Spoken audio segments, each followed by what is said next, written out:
Hello friends and welcome back to my channel. Today I'm with the group Multi-Photo Monday where we do multi-photo layouts.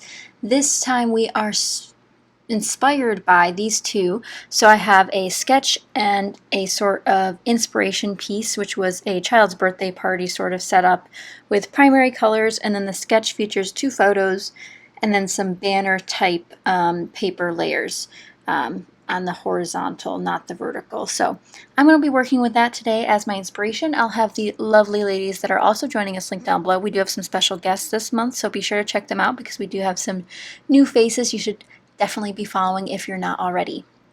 So I have two photos picked out here. Trying to follow the sketch. Mine are definitely not to size. I believe these are larger than the ones in the sketch, but I still make it work. And these photos are of when my boyfriend was cuddled by our cat Lily, but on his back because he was laying on his stomach. So I just think these are really fun photos. I pull out a Simple Stories paper for the background from the Life in Color collection. I'm really trying to finish off that collection. I think I only have 2 or 3 background papers left, and then all the cut aparts. So I'm really happy to be making a huge dent in that. And I'm also pulling in this Pebbles Happy Birthday paper pad, which is called Wishes, I believe, or Make-A-Wish. And what's really great about this is it kind of follows the birthday theme. None of these are specific birthday papers, but you know, just using a birthday paper pad kind of brings in that birthday theme that was in our inspiration board piece. And then again, the two photos. And if you look back at the sketch, you'll notice that there are a lot of circles in the background. Now, I was not in the mood to get out circle punches or tracing things, and I do not have a cutting machine to cut, you know, nice size circles out of all my other pattern papers. So I decided to go with a doily to start off sort of that circle sequence, and then I'll come back in with a second doily to kind of further duplicate that motif. So here I have a lot of different ideas. I honestly probably changed my mind a bazillion times during this layout process, but in the end it comes out pretty similarly to what I thought it originally would, just things are a little spaced out differently. So I glue down that polka dot paper and then come back in with a red heart polka dot washi tape, so there's just little hearts poked through. And right now I have the cut apart card that says "This is Real Life," which is my title, next to my photos, but if you look in the sketch again, the title is actually supposed to be beneath the photos, so you'll see me switch that in a little bit down to the bottom right, because that's where my open space is. But obviously you can switch the sketch around a bazillion different ways to make it work however you want it to. Now I do want to map my photos on some paper because it does imply that in the sketch as well. So I looked through a couple different paper pads and I ended up deciding to use this Colorblock paper pad that's called Carnival, and it has so many different bright primary colors in it. So I pick out some yellow, some red, and I believe a light teal. That first teal I pick out I actually put back. There were too many other chevrons that I kept picking out, so had to put one of them back.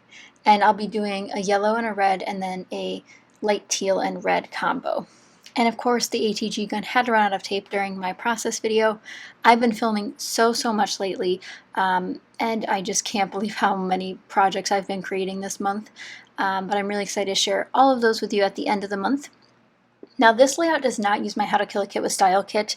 I really wanted to do something fresh for this, and with the proposed color scheme in the inspiration piece, I knew it would be very hard to try to use my pre-existing kit, so I decided to jump outside of it for this project and really create something that went well. So by accenting on these primary colors, which luckily I do already have in the photo thanks to my boyfriend's red and yellow hoodie, it doesn't make it hard to incorporate the rest of the primary colors. So there are red, yellow, green, and blue. Some people don't consider green a primary color, but it's also in the inspiration piece. So as I look at the sketch again, I realize the photos are up more and the title's back at the bottom. So I kind of shift things around, move that cut apart card down towards the bottom, and pair that with the red doily. Here I'm looking through my flare, and I pick one out from formerly the Crafty Pocket. Now her shop is called Humble and Create, and I'll try to have that link down below. And since there are so many banners inspired on the inspiration sketch, I decide to use the scraps from my photo layers to create banners. That way I don't have to worry about keeping them or, you know, finding a place to store them. So I use the chevron one twice, and then I use one red and one yellow scrap on each of those layers. And those just add a little bit more interest. If you wanted bigger clusters, you could easily add them in there. but I really enjoy the way it looks just plain as is. But you'll see I do a little bit of clustering on one of the sets. I've pulled out a small chipboard piece that says laugh, and that will be paired with the flare, although not where it was just then. It'll be moved, so you'll see that once I glue everything down. And of course I am using tape and liquid adhesive on my doily because that's just what I prefer. I find they stick better, but don't use too much liquid adhesive because it will sometimes seep through the doily and you can kind of tell where it's glued down. So that's why I prefer to use tape on the middle section where it's flat and then liquid where the more detailed sections are because it's easier to place.